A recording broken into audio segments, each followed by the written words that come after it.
Welcome to Positive Talk with Kevin McDonald. Hey, that's me. Hi, and welcome to Positive Talk. Our show features the best positive stories and people from around the globe as we endeavor to answer the universal question of why am I here and what is my purpose? Understanding that can change everything, and knowing your greatness is fundamental to living your best life. So join us right now as together we work to create the adventure of our lifetime. And welcome to the show, everybody. We get to create the adventure of our lifetime today because, you know, the reality is we're all on a journey. And sometimes the journey can be really good and sometimes it can be really hard. But there are things that you can do and people that you can talk to who've been through it and through the wars already. And they have the ability. First of all, I got to welcome Rochelle. How are you? I am good, and I'm excited for this. I think we have a perfect last show to end off the week with talking a little bit about what we've been through and the reality of it, but also the healing and the diversity that brings us together instead of separate us. So thank you for being here. We have Cari Rickabaugh. How are you? I am wonderful, Rochelle. Thank you and Kevin for being here, letting me be here. Of course. We didn't let you be here. You had to be here. Yes. Yes. You're right. Thank you for inviting me to be here. Because, you know, that's the thing. And resilience is something that you mentioned. And being resilient is part of the journey. And it's the way to get through the trauma. And I got to ask the two of you because, you know, both of you are women. I tend to think that, I don't know. I've done 2,500 interviews, 2,500. And I got to tell you, almost everyone that I talk to has had trauma at some point in time, be it physical trauma, mental trauma, and all kinds of different things. And I guess it's part of the human experience. Would that be is that relatively even normal to even say? Yeah, absolutely. I think so. I think it's more common than people think. I think trauma is something that we've been taught to kind of hide. And so it's not, I think people feel very alone when they think about their trauma or consider their trauma because they don't think that other people have trauma. Yeah. Well, and I'd even like to consider looking at it from a point. Imagine if we used all those things, like knowing that I hate that we even have a word for that we put a label, trauma. It's life. Hello, we're here. Stuff is traumatizing. Things happen and it is the way it is. But if we could use that to be like, oh, well, I went through this and this is what this taught me. Oh, really? Because I went through this and this taught me that. And then you can not only learn it for yourself, but teach it through other people and not look at it. It's always come from as a negative standpoint. And if we as victims, we all are victims, even to ourselves. So I think what difference do you think it would make, Cari, if we took away any sort of titles on anybody? Well, that would absolutely normalize it, and it would help people to not feel so alone. I've had multiple types of abuse and trauma throughout my life. And I spoke at an event in January about the first 10 years of my life, which was sexual abuse by a family member. And I had woman after woman come up to me for the next day and a half of the conference and say, I didn't know anybody else who had the same type of childhood that I did. Yep. And I'm like, yeah, you do. A lot of we just were taught not to talk about it, that it's faux pas because it makes everybody else uncomfortable. And if we can become comfortable with being uncomfortable, then there wouldn't be anything that people have to shy away from or feel isolated about because there wouldn't be that stigma on it. Very true. Cari, I got to ask you because I've heard this a lot. Yes. Somebody will experience trauma at a tender age. Specifically, I'm talking about sexual trauma. Mm-hmm. And they'll have somebody that's older, if they reach out to that individual and say, Grandma, this is what, or Auntie, this is what I've experienced at the hands of uncle or grandpa or babysitter. And they'll say, oh, no, you can't talk about that. Think about the devastation. Think about the lives that you will but that you will cause trouble with if you bring that up. That happens way too much, doesn't it? It does. It does. I came from a family that was like that we were very much, you put on an act and look like the perfect family in front of other people. And so the thought of this ever getting out there was just not an option. And I spoke up and reached out to somebody at one point, and that person just said, don't worry about it, and walked away. And, at 10 years old, that's all I knew to do. So I internalized that this is wrong. This is bad. It can't be talked about. I actually forced myself to forget it for about 3 decades until it finally surfaced again. And then I was like, I felt that exact same feeling of, wait, I can't let this out there, because how is this going to reflect? How is this going to look on me? How is this going to look on the family?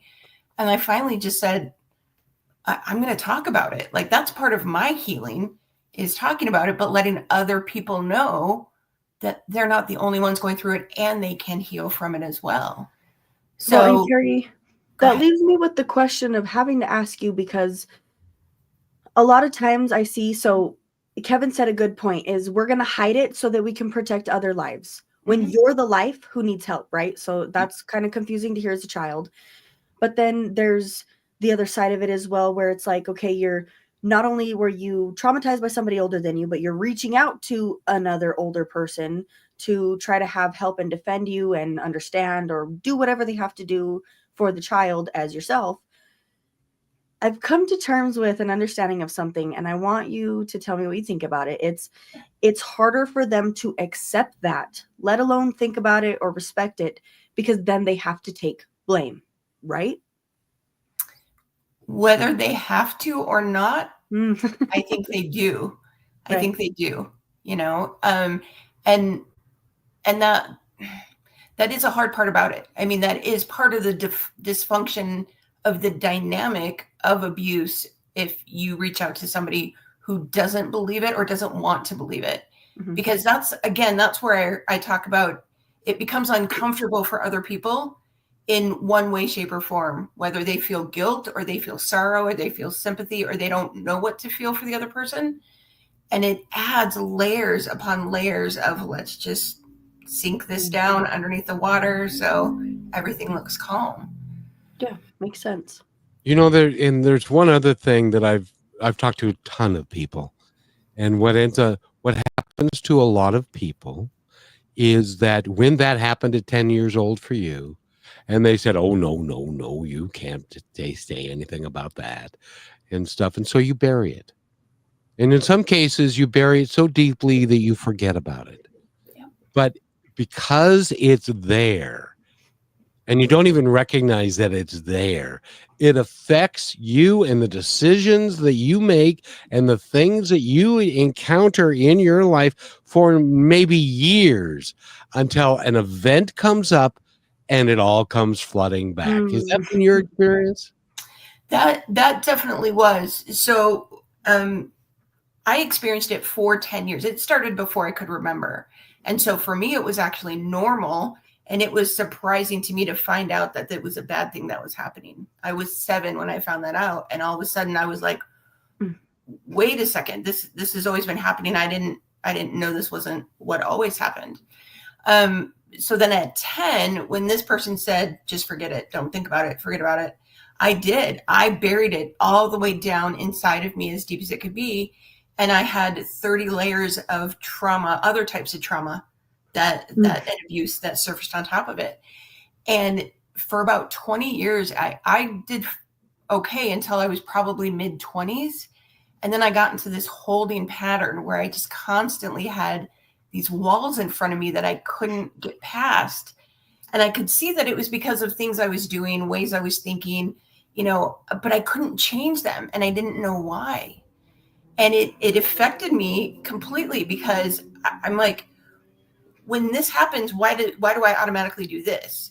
And how do I change that? And it was because there was all of this stuff underneath that, like you said, Kevin, was controlling my affections, my habits, my patterns, everything, to the point where I thought that I was broken because I couldn't figure out why I couldn't change and be normal and be different. And when it finally came out, I went through almost a year of specific trauma therapy. I had to go through 3 therapists, and 3 therapists couldn't help me. And it was when I finally got with a coach that he did some very unorthodox methods, and we were able to work on those 30 years of trauma in about a year. And then once that, it's kind of like peeling back the layers of the onion. We talk about that in the coaching world a lot. You peel back the layers and you get to the core, and suddenly the core came back and all the memories just came flooding back. And I'm like, it all makes sense now. But I was in my mid 40s when that happened. But I love how you mentioned that as healing. Oh, absolutely.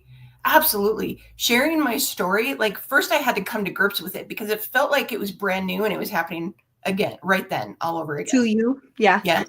Yeah. Because as everything was coming back, I'm like, oh my, it just was shocking. It was so unbelievable. But there was a recognition inside of me, I want to say almost energetically, maybe spiritually, that, these are true memories. This is what's keeping you stuck. This is what's affecting every decision you try to make. And as I started working through those and processing those, then I was able to start making changes in the way I thought, in the way I was reacted. I was able to stop and take a breath and think about things instead of just jumping in there and saying, this is how I react because, I'm still traumatized. And so it is such a healing thing, but it's also healing to share it with other people and help other people be able to start to heal too. And that's a big part of it for me. That's why I'm such a big advocate of sharing my story and making other people aware that they are not alone and they don't have to carry this. Because the longer they hold it inside of them, the longer it's going to affect them. Ladies, would you agree with the statement that I firmly believe, since there are 8 billion of us on the planet, and there are lots of us that have gone through episodes and stuff, there is not anything that can happen in your life that hasn't happened to somebody else. Would you guys agree with that? 100%, if not more. And so because of that, the stigma and the isolationism that this causes people is not only incorrect, because it's much more common than people think of it, but it also can be self-destructive at the same time, can't it? Absolutely. I got to a point where I was almost 24 hours away from ending my life before this miracle occurred for me and somebody stepped in and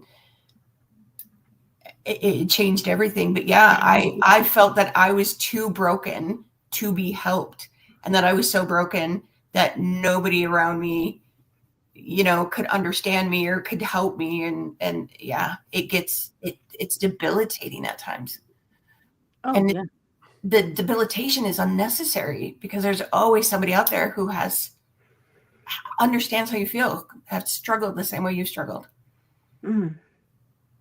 And what's interesting about that is that those are the people who, when they reach that area of where they recognize it, and tell me if this is true, it can also be very freeing when you get past the trauma and you understand it, and then everything else that didn't make sense before starts to make sense for you. And so therefore you can make the changes that you would love to have made years ago, but didn't know how and didn't know why you couldn't. And it's amazing to me and there are coaches and I'm a strong believer in hypnotherapy. I think that can be helpful, and meditation, and that can be helpful, and mindfulness and stuff like that. The coach that finally, and we need to take a break, but I would be interested, as the audience is, you don't have to tell us exactly who it is, but what did they bring to the table that nobody else did, and now you are bringing that to the table as well. So we need to talk about all that when we come back. Rochelle, you're a real estate person, aren't you? A little bit. Yes, I happen to be. Well, listen to this and you can be more successful. You became a real estate agent for freedom, success, and real momentum. So why are you still stuck waiting for closings to save you? I'm Ophir Adar, founder of Real Momentum, and I help agents like you become seven-figure earners. My first client that I coached, brand new agent, made $250,000 back in 2006. What's the secret? You feed your white wolf. That's the part of you that's bold and unstoppable and a closer and able to build rapport quickly. So click Get Listings at Real Momentum and let's unleash your real estate potential.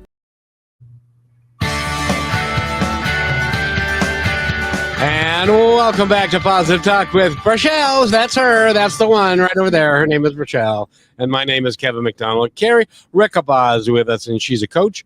She helps people understand and become more resilient. And Cari, and I know this is true in my own life, but isn't it true that the journey that you've had and the experience that you have had, both bad and good, have made you the person that you are today and is now allowing you to be of service to other people who are maybe 10 years in development behind you or something? Does that make any sense at all? Absolutely. Yeah. I mean, I wouldn't have the understanding if I hadn't experienced it myself, that other people need somebody who understands them. Yeah. And so what did this therapist or this coach bring to the table that others were missing? Okay. And I'll tell you his name. Wonderful, wonderful man. His name is Dave Orton. He's out of Idaho. If anybody wants to contact him, to coach with him or even just to talk to him, he's just this incredible, incredible guy. So let me back up just a little bit and tell you what I couldn't get before that he was able to provide. So I had gotten to a point in my life where I knew it's Orton. Sorry. I'll fix it. Okay, keep going. So I got to a point in my life in my late 30s where I knew it was time for me to start addressing stuff. It was affecting me too much. And I'm like, I've got to work through this. So I sought out 3 different therapists. And those therapists, I found them differently. They weren't connected in any way, shape, or form. And all 3 of them, when I started telling my trauma, now I had forgotten the first 10 years. So I started at the trauma when I was like 12 or 13. And I started talking about my trauma, and all 3 of them very quickly would just cut me off and say, 12 weeks, you'll be good in 12 weeks. And I'm like, this is 30 years of trauma. Like, what do you mean 12 weeks? And they're like, well, it's very easy. You just need to go back and reparent yourself. Okay, I don't know what that means. How do I do that? And they're like, well, you just do it. You go back and be the parent you didn't have. And I'm like, but when I go back to these instances, I am still that damaged child. I don't know how to be the parent that I didn't have. Like, I'm willing to do it. I want to heal. How do I do it? And they're like, well, that's just what you do. And none of them, it was like, $150, please. Yeah. Great. It was like none of them had experience. And they're like, this is what we learned in school. If you have this symptom, then you treat it this way. And then after 12 weeks of just talking, they're like, well, you should be good, and just shoot me out the door.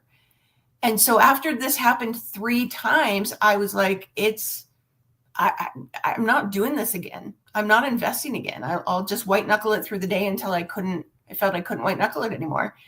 And then long story short, a friend of mine called me and said, I have this friend named Dave, who's a coach that I want you to start working with. I want you to talk to a few times. And I was like, nope, not willing. And this is a very good friend of mine. And he just begged me and was like, he would not let me off the phone until I agreed to talk to Dave 4 times.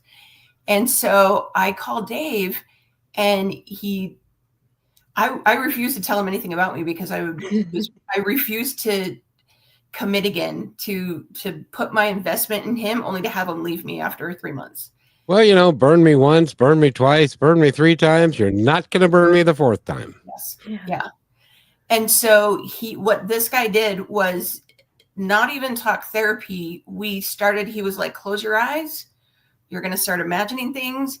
we went for 3 hours that first session, and he got me very grounded. And he took me into this, it was very unorthodox, but he took me into this scenario that he had created, and then got me so grounded that he was able to then say, okay, you go back to that first incident. Like, what was the turning point for you?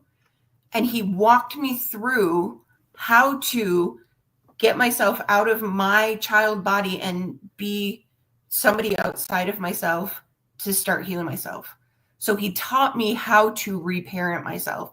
And that was exactly what I needed, because I was willing to do the work. I just didn't understand any of it. And I think a lot of times so many people get stuck. We know we need to reparent, but what does that really mean for each of us? And it's going to be different for every person. And so when Dave taught me that I could go back and actually how to be this parent to myself, that's when I started to be able to process everything. And that was the beginning of my healing journey. Well, and when you talk about that, I think about, at first I was going to ask you about, I'm guessing forgiveness came into play, but I already know that. On the flip side of, it's kind of horrible to say that you have to forgive your younger self for what you didn't understand, because that also kind of doesn't make sense. There's nothing to forgive if it wasn't something you intentionally did wrong. But when the forgiveness section of it came in, how we talked about other people and then what you went through, and then coming like those, like, I don't even want to put a time frame on it because it's so extremely different for everybody in every situation. But there's kind of a point you come to where it all is below you, and you're at the top, and you're kind of like looking out, and you're like, what now? How do I move forward? I know I want to be involved in forgiveness. I know that I'm going to pay attention to my next steps forward. I know I want to do this, but like for you, what were things that were going through your head, or things that you had to do that became a part of your maybe daily routine that helped you kind of stay on that track rather than to fall back? Because I know a lot of people who have they've gone through it, and it sunk them all over again. It did. You really need to, people really need to work with somebody who's trauma informed so that they don't get re-traumatized. And again, that's why there are people who haven't had these horrific experiences who are trauma informed and can walk you through it. My coach was one of them. He's absolutely amazing, has worked with multiple people on similar things that I went through. But for me, it's a lived experience. And so I say those are some of the letters after my name is LE for lived experience. And I'm like, okay, I know I can recognize when somebody's pushing up against a wall. I can recognize when somebody's getting to a point where I need to back up. And so that's part of the blessing of that. Now, the space you're talking about, I called that my limbo. And it was where I was leaving the old version of me, but I hadn't created a new version of me. And so I felt very lost. And if people get lost in that limbo, that's where I've often seen people just fall back into their old habits, because it's familiar and it's what they know. And even though it's horrific and it's horrible and the way you're being is miserable, you know what's going to happen. You know how things are going to turn out. You know what to expect. Yep. And so to find somebody who is trauma informed or trauma lived, they're the ones that are going to help you put that plan into place. Meditation was huge for me. I didn't know how to meditate. I have ADHD. I could never meditate before. And I've had to learn ways to meditate. And some days it just does not work. Some days I'm just, okay, we're going to do something else today. I luckily moved back to Wisconsin. I'm right by Lake Michigan. So I'm by some state parks. I'm down at the lake. I walk the lake and I walk trails a lot to get back into nature. I hug trees. There are 2 trees on this one path that I walk. Every time I'm there, I hug them. Every time I walk past, I don't even care who sees me. They're like your friends. Yeah, I talk to them. I'm just for being so grounded. Like I do. And it's a lot of kind of frou-frou stuff, but I tell people, who cares if it's frou-frou, if it works, if it helps you, who cares? Yeah. Well, and see, we're all insane. The thing I don't understand is we've all agreed we're all insane. Yeah. But why did the differences of why we're insane make us so crazy? Like I can hug a tree and you can break some glass. I mean, as long as nobody's getting hurt and it's being used in a positive way, because for you, that is your outlet to keep you reminding you, hey, we're here. We're here. We're not there. Because if we so easily don't pay attention, you can just slip back into it. And then you kind of go through that, which I think is healthy, Cari, right? Like, I've had this happen to me a lot lately where I'm like, I have situations, I'm like, oh, whoa, that was definitely old Burchelle. I don't know what happened. And it's like this guilt or this like irritation or even like disgust. Like, can't you just stay away from me? Why are you bugging me? That's how I was looking at it first, because it was frustrating. And I was like, oh my God, that's not what we're doing. We agreed. Like, don't you know what's going on? Everything's fine. But it was in those moments I sat with myself and I was like, okay, you feel that? That's fine. Yeah. You had that reaction, girl. Let me tell you why. Okay. Because it's fair. It's fair and it's okay. And to forgive yourself doesn't mean you had to have guilt in the first place. It's just, oh, I learned from that. I get that. And then to be able to look at the other person and say, hey, this is how you affected me and why I reacted the way I did. But also, I'm so sorry because I'm working on being able to handle you not affecting me in that way. And working on that is so hard. Like, sometimes you just have days you just feel crazy. Like how you said some days you just can't meditate. Is that just okay? And for me, it's an and. Like, I always grew up where everything was black, white, either or, good, bad, right, wrong. And there's days where I'm like, I'm a great person and I screwed up horrifically today, Yeah. Like, you're on the mountain and some days you're going to slide down a little bit. I thought healing was this linear climb where this was keeping me unhappy. So once I heal and process everything, then I'm going to be happy all the time. And it's just going to be unicorns and rainbows and like fields of poppy. And it's not, it's life. Life happens. And so you're going to have your ups and downs. You're going to have your back and forth no matter what, because that's what keeps us grounded. That's what keeps us learning, but that's also what keeps us human. There is no perfection. None of us are getting out of this place perfect. Well, and what you said, it made me have a direct image, because we talk about, well, we're human and when we're young, how much we don't understand and we just think everything is fun. What you said about sliding down a little bit some days, think about a little kid. If they go down a slide or they do something or they're on a water slide and they slide down, they think it's fun. They look forward to sliding down a little bit so that they can run even higher than they could before. Why don't we think of it like that? I mean, I'm guilty, but what's the delay? I think it's just how we've been raised. I think society is very much looked at it as faux pas, and anything that's associated with being unhappy, being, just anything that doesn't have to do with happy and rainbow and perfection. I think we all have this ingrained, not even ingrained. I think we're just taught from the moment we come out of the womb that this is the goal: to be successful, to be perfect, to be seen without flaw. But that's not real. That's not real at all. That is so trying to fake it till you make it is what I say, but you can't fake it till you make it, because when you make it, you're still faking it. You're still faking. You're being fake.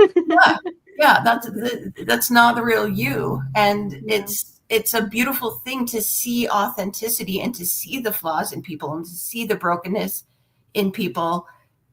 Again, it goes right back to what we talked about at the beginning, because then you're not alone. You're not alone.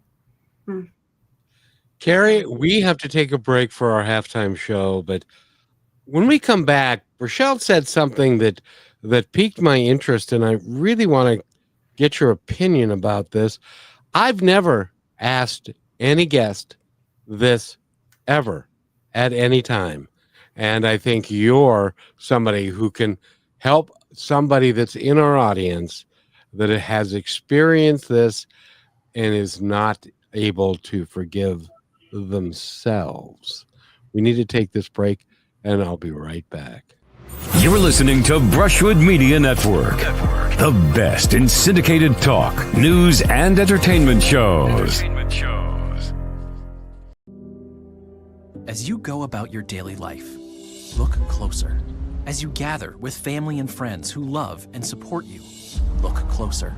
There are youth right in your community who don't have the home, warmth, and healing you have. So look closer. Every year across America, a staggering 4.2 million youth are homeless or trafficked. And for 50 years, Covenant House has worked relentlessly to keep them safe and protected. Tonight, 2,000 young people will sleep safely in a Covenant House bed. And tomorrow, they will wake up surrounded by love. They get clean clothes, hot meals, medical care, and a safe place to sleep. 24 hours a day, 7 days a week. In sites across America to help them fulfill the great promise of their lives. So look closer at Covenant House. To help or get help, go to covenanthouse.org. And welcome. I can always tell if the music is working because Brichelle will be dancing to it. So, welcome back to Positive Talk with Brichelle, and my name is Kevin McDonald, and we've got a great guest, Cari Rickabaugh, and she is a resilience mind and body coach, and she helps people understand what has gone on for a long time. But I wanted to address this because I just had a thought, and it never has really occurred to me before. Okay. When you're a child, especially if you're, it doesn't matter if you're male or female. Mostly it happens to females. But if you are 5 or 6 and your family situation is so dysfunctional that the things that you are that are being done to you and what you are doing as well back, which are, as you grow up and you find out that that's not appropriate behavior, but at that time you don't know. And so you're a willing participant sometimes because of lack of knowledge in something like that. And you then grow up to a point where you can't forgive yourself because you did it. Does that ever happen to people? I don't know. All the time. All the time. There, again, it's a part of, I believe, a part of what society teaches is the right, wrong, black, white thinking, and if it's something that you acted out on, no matter the influence, then it was wrong of you. And as soon as we take this stigma of things are wrong or things are right and just everything is, that's where the forgiveness can come in. That's where the pressure gets taken off of, I have to be perfect. I have to be successful. I have to not have anything that makes anybody else uncomfortable. And so self-forgiveness was the hardest thing for me. Self-forgiveness is the hardest thing for me. That is one thing that never ends. Just because I'm a coach, when I started working with Dave, I thought he was a coach because he had it all together and knew everything and never dealt with struggles. And he very quickly made me aware that that was not the case. Self-forgiveness for me personally is still a very hard thing. But one thing that I've realized for myself recently is that self-forgiveness doesn't have to be this huge process. You don't have to go through this toil of, man, I did this and I shouldn't have done. Like, you don't have to beat yourself up first. Sometimes it's just like, oh, I had a thought, like you were saying, Brichelle, let's not think about that next time. Or it's okay, and you just get on with it. You just remember that you're human. You're human. Yeah. And I don't even know, Kevin, the thing that came up for me while you were saying that was a willing participant versus you are forced. And that force sometimes isn't even a physical. Sometimes it's fear. Yep. Sometimes it's fear of, what will happen if you don't. Right. Sometimes it's actual threats that I know people who have been threatened, and that's why they went along with it, because you have to stay in that household. You have to keep living with those people. If it's somebody that's in your home or somebody who's in your family that comes over or whatever, you have to do what you can to survive. Yeah. And that's where the grace comes in. Yeah. And well, and that's why. Go sorry, ahead. Go ahead, Kevin. No, go ahead. Go. No, you go, because I have a question. No, well, I was just thinking of that. I forgot what I was thinking. Rochelle, you go. Such a liar. Remember, okay? No, I'm thinking about it's like we talked about titles. It shouldn't have to be forgiving yourself because I love how you mentioned grace. It's like, oh, you poor little. Here's my thing. If you were to find a child and they were to tell you all these things, would you have to forgive them? No. No, you're just going to give them grace. You're going to give them love. You're going to tell them, hey, I want you to know one and one thing only. I'm here. It's okay. And I found myself telling me that lately, Cari. I've been telling Kevin this morning, I call him way too much for everything. But it's always, I've been saying out loud to myself and to other people, I'm okay. You're okay. It's okay. I'm right here. Like we get so lost in this, in the past or in the future. And it's like, no, hey, let me remind you that we're right here. And thinking about what you were saying, that's helped me, that you can tell me if you think this is just the Lulu, but if it helps anybody, I'd like to share it because I've been thinking of those moments where when you go through trauma, which most people obviously in different forms, in different ways, you have those what if thoughts that are just disgusting. You're like, I would never tell anybody I just had that thought. And it almost makes you sick because it's like something horrible that could happen to someone else or yourself or someone else. Yeah. And you. And I've, my mom used to tell me when I was little, she would say something, she would say, cancel, cancel. And then it was just like, it went away. And I was like, oh, okay. So it's like, the same thing as knock on wood or something like that. But what you say, you're canceling out. And when you say that to your mind, it actually believes it. But I took it one step further and I did it this morning because everything in my life is going right. And when you're used to things going wrong, it's really scary. It's almost like you're looking for the next thing so you know how to handle it. I would challenge you to stop doing that because I know what it feels like and it's detrimental to a day that could be beautiful. But I told myself, not only I had this thought, I just got a car yesterday and I'm like, I'm going to drive it. I just got insurance, this and that. What if I'm driving and I thought of all these horrible things that are going to happen? Right. And then I said, no, I'm not going to view that and make it even a reality in my mind. But instead of just cancel, I thought about, I visioned and felt I'm going to drive there. I'm going to listen to music. I'm going to be so thankful. The sky is going to be beautiful. The sun's going down. And I changed, not just canceling out what I said, but trying to like reoperate it. And then you mentioned reparenting. Is that kind of the same form in yourself with like I don't even know what it even means, but I'm doing it. So basically what you just said right now is how you manifest. Because you're right. Your brain doesn't know if it's real or if it's made up. Your brain is going to only know what it tells itself, what you tell it, right? And you don't have to believe everything that you tell yourself. I mean, that was a huge thing for me was I believe that I'm a piece of crap. Well, I don't have to believe it. It's just something that's there and it can go away. But basically manifesting is picturing whatever it is that you want to happen, that you want to create, that you want to envision. And you can choose it to be negative or you can choose it to be positive. And that your energy is going to attract that from the universe. I mean, I could tell you stories of things that I didn't believe that I could create anything. I couldn't believe I was worthy of creation. I didn't think that anything would ever work for me. I thought that I was cursed. And I had this horrible life and it was always going to be that way.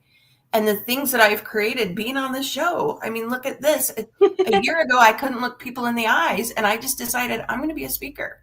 I'm going to be a speaker. And imagine, I had all these scenarios, imagine them. And one by one, they're starting to happen and they're starting to come true. And I've been part of a book. I've been on a stage in January in front of 250 people sharing a story that I, up till that day, had never told anyone ever. And it's amazing.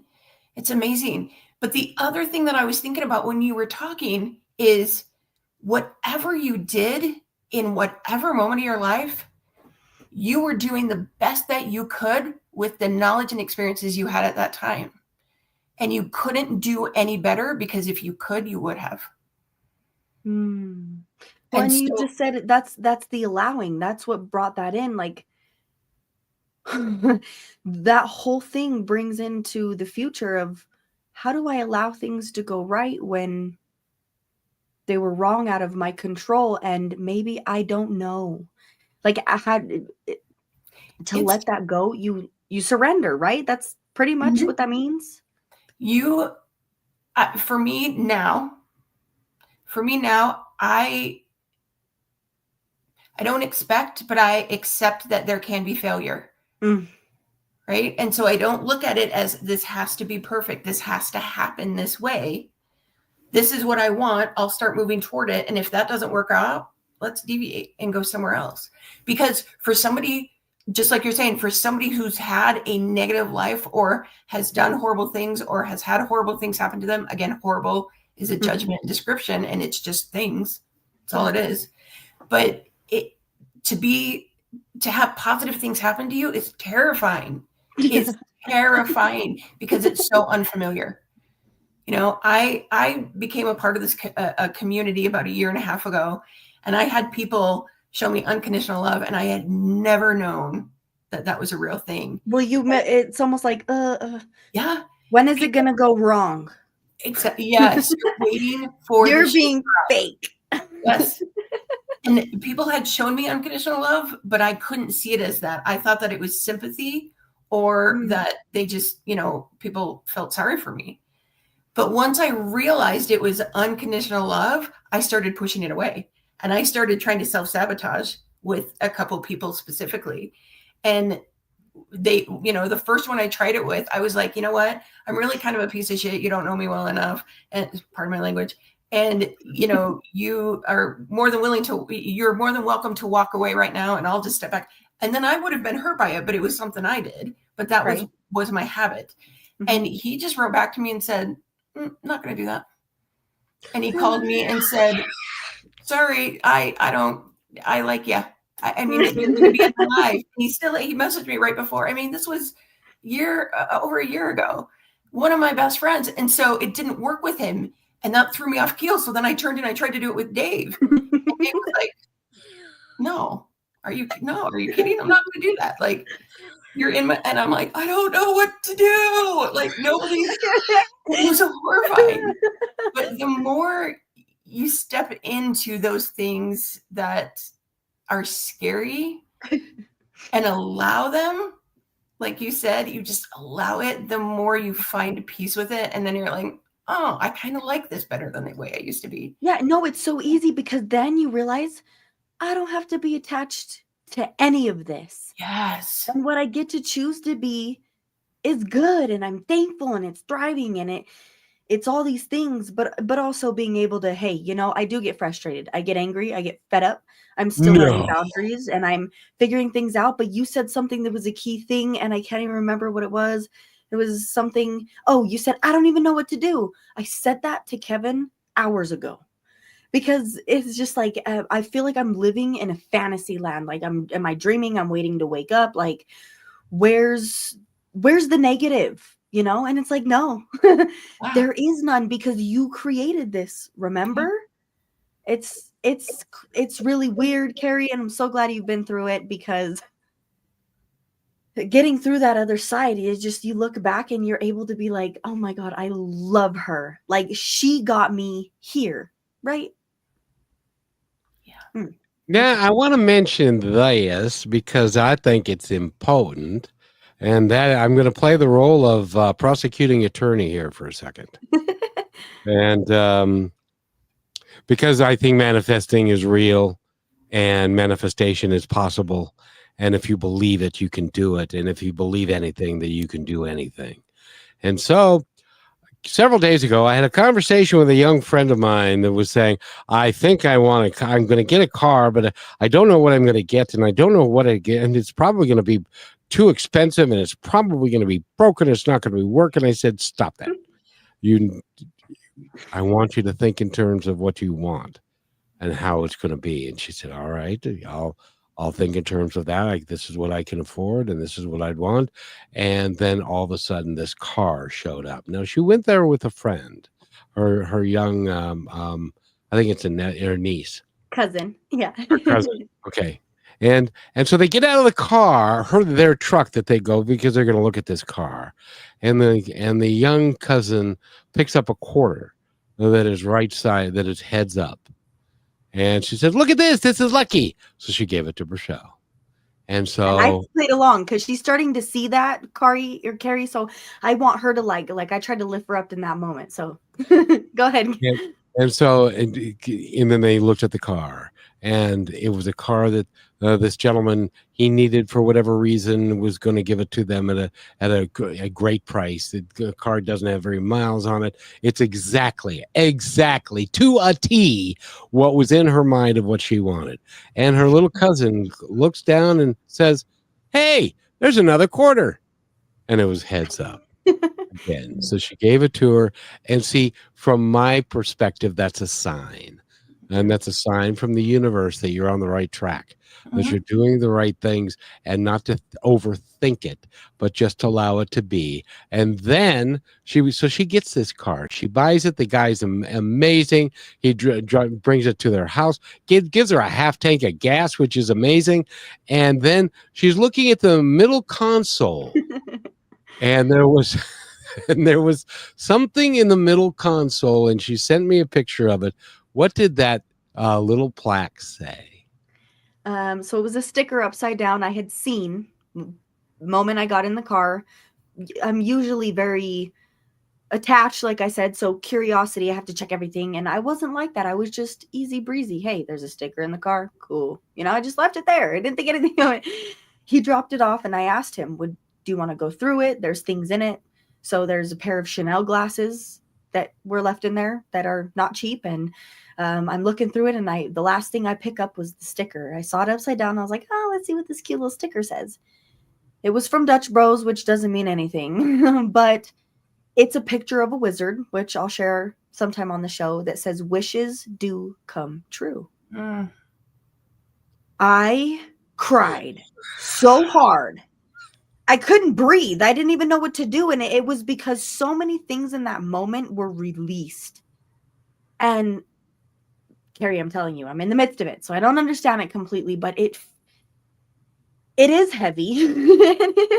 It does feel like a lot, but it feels so good. It's like an, oh my God, what do I do with this good? But it's happiness that I've never felt before within myself. And it's just like, I look back and I'm like, who would have thought that you'd have been here and experienced a moment to feel like this? Yeah. And I know you know what that feels like. And I think of you and where you are and how you moved on to take that to help other people. And we are more than honored to have you on the show, because you are somebody who is living that. You're not just thinking it. Me and Kevin talked about this. We do this show and we love our people the way we do. This matters so much because we're people living it. We're trying. I'm figuring it out. I don't know what's going on, but I'm just letting it be and making sure I have myself along the way. So thank you for seeing that and understanding it, because it kind of didn't really hit me that it all was working until I saw the sticker, of all things. Not even the car outside the house. It was the sticker that hit me. That's because it was by divine design. And we need to take a break, but when we come back, because Carrie, I got to tell you, she sent me a picture of that, and I said, wow, see, I told you. And we'll be right back. When the game is on the line, championship teams know the game plan. They communicate and work together to win. We all need a game plan to protect ourselves online. Talk to family and friends so they know how to stay safe too. Create strong passwords, turn on multi-factor authentication, update software, and recognize and report phishing, because online safety is not something you want to fumble. Get more game-winning tips at CISA.gov/secure our world. Then share them with family and friends. And welcome back to Positive Talk with Kevin McDonald. Rochelle is right there. Cari Rickabaugh is here.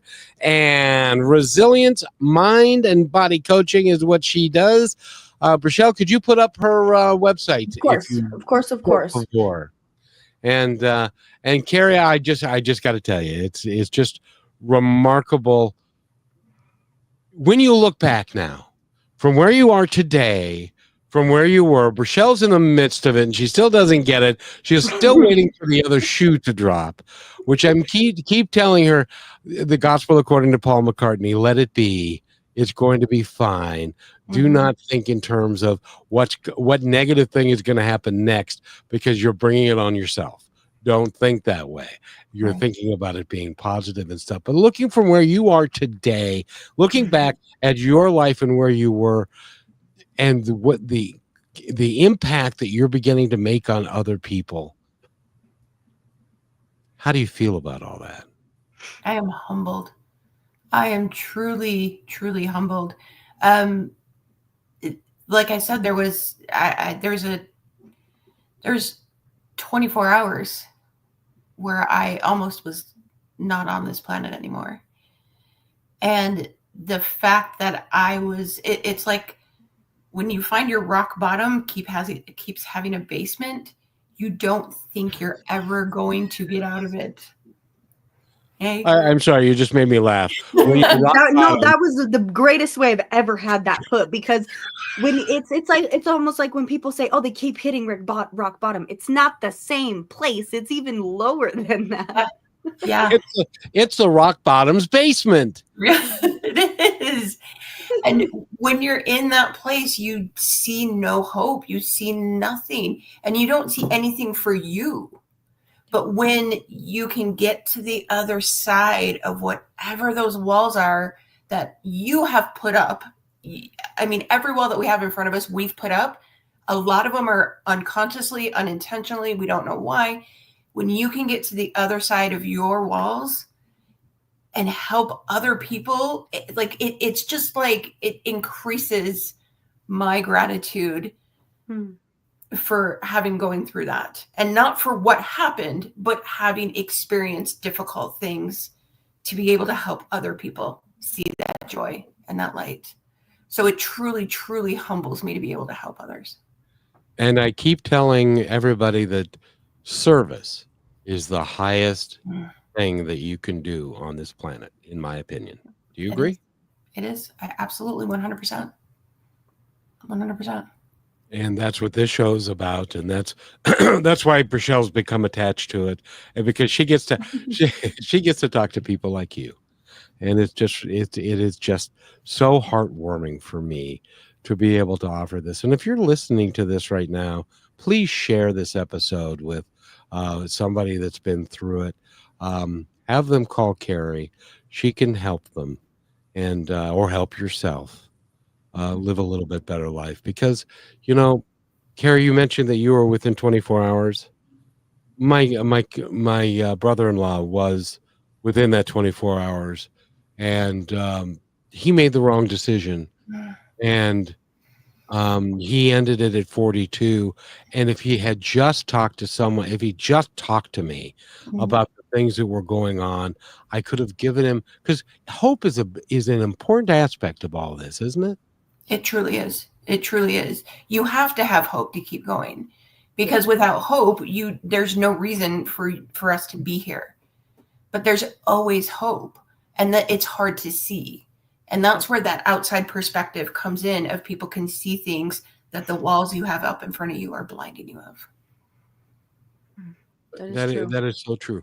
Rochelle, I know that you have places that you need to go, and I'm going to let you leave a couple of minutes early because I'm just that kind of an employer. But before you go, I would love for you to tell Cari anything that you would like her to know. Well, I want you both to know that I will be behind the scenes because when you finish, Cari, I want to talk to you for a moment. And if you have then the hell of it, then you're not going anywhere. Stay right where then you I'll are. stay here. But then I want to follow up by saying we've been talking yesterday. We had a moment where we were talking about reputation and all these things that we go through and that we bring in and what's a part of us. And I think a mistake that we make that is not a part of your reputation is the trauma inflicted upon you couldn't control. That is not your reputation. It's not your identity. It doesn't prove anything about who you are or who you aren't. especially at a young age, and even men, like we think, oh, women go through this, and then women are taught to think men are so horrible. And then there's the men who don't know how to be with other women because they had that trauma. And really, I think the delay in everybody and not respecting, not understanding, being judgmental is all because we've both been through things on opposite ends, no matter what gender or religion or whatever you are. It's hard to come to an understanding with it if we haven't worked on it ourselves. So keep in mind, sometimes something I do is when someone reacts a certain way or makes me want to react, I remember, hey, this is something in them they may or may not realize. I don't have to take that on. And I don't have to let that bring up an old self in me that makes me feel guilty or embarrassed or have to fix and go back through. But you probably agree that it is so hard to stop it in the moment, whether you see it or not later on. In the moment, it seems almost impossible, but reach out and talk to people. And I mean, I went through that. I hated everyone. I hated everything. Well, it wasn't even that. There wasn't even emotion to hate. It was nothing. It was just, everything was nothing. It didn't matter what you handed me, a plant, a person, a bug, you know, and I love the bugs, but it didn't matter what was in front of me. It was just nothing. And if you see somebody going through that too, don't necessarily talk to them and push them to make you talk to them. Just involve them and try to show them, hey, look what's in front of you. And Cari, I have to say this, I'm going to make Rochelle listen to this episode again and then go back to the first episode she did with me, because the changes are cataclysmic and they're wonderful. Cari, you are awesome. I would love for you to take a couple of moments to tell our audience anything that you would like them to know. And Rochelle, could you put up her website again, please? Of course. And resilienceminandbodycoaching.com is where you go if you are just listening to this. It's resilienceminandbodycoaching.com, and you get to talk to Cari, and the results may be beyond your wildest expectations. Cari, what would you like to say? So I want to share with your audience my motto that I Our take. audience. Yes. Our audience. Thank you. So a lot of people will do a word for the year. I do a motto, and my motto for this year has been do it scared. And that's what I love to tell people is do it tired, do it frightened, do it trepidatious, just do it. Because a year from now, you're either going to be sitting as miserable as you are right now, or you're going to have started down that path. And you're going to have something in the rearview mirror to look at so you can see where you've progressed. Because just stepping into doing anything, whether it's a success or a failure, again, those aren't good or bad. They just are. Whatever happens just is. It's either what you wanted to happen or didn't want to happen. Just the act of stepping into things changes everything. Just the act of being different. And on top of that, I want to add one more thing, and this goes back to what Rochelle was just talking about. When you said, sometimes I react and sometimes I don't, you're doing the best that you can in that moment. Absolutely. Thank you. So it's okay. That's just what happened. Nothing right, nothing wrong about it. Right. So if we take that pressure off ourselves, step forward and give ourselves grace when it doesn't look like what we want it to look like, you're going to get to the other side. And you're going to find what Rochelle is finding of how beautiful and glorious it is to be able to live in that peace that you've never experienced. Yeah. If it doesn't work, try again and again and again and again and again. It's almost fun to me now is what people call failure, because maybe I'm learning all the ways that don't work for me, but I'm also learning all the ways that could work for somebody else along the way. And that matters to me. So thank you for your wise words, your time, everything you're doing, the fact that you're still here. Thank God those 24 hours kept that heart going. And really, it's an honor. We have to have you back. So thank you so much. Thank you. I've loved it. Thank you. Thank you, Cari Rickabaugh. And again, go to our website, which is Resilience Mind and Body coaching.com. Thank you so much for this week, everybody. We've had a great time. And we'll see you next time on Positive Talk.